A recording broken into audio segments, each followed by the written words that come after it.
এক, প্রতিদিন ১০০ বার সুবহান আল্লাহ পাঠ করলে ১০০০ সওয়াব লেখা হয় এবং ১০০০ গুনাহ মাফ করা হয়। ২, আলহামদুলিল্লাহ মিজানের পাল্লাকে ভারী করে দেয় এবং সর্বোত্তম দুয়া। ৩, লা ইলাহা ইল্লাল্লাহ সর্বোত্তম জিকির। ৪, সুবহানাল্লাহ ওয়ালহামদুলিল্লাহ ওয়া লা ইলাহা ইল্লাল্লাহু ওয়াল্লাহু আকবার। এই কালিমাগুলি আল্লাহর নিকট অধিক প্রিয়। ১, ইয়া রব্বিগ ফিরলি, অর্থ হে আমার রব, আমাকে ক্ষমা করুন।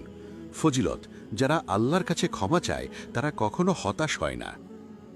২, আল্লাহুম্মা আজিরনি মিনান্নার, অর্থ হে আল্লাহ, আমাকে জাহান্নাম থেকে রক্ষা করুন। ফজিলত, যে ৭ বার পরে জাহান্নাম তার জন্য হারাম হয়ে যায়। ৩, লা ইলাহা ইল্লাল্লাহ, অর্থ আল্লাহ ছাড়া কোনো উপাস্য নেই। ফজিলত, যে ব্যক্তি শেষ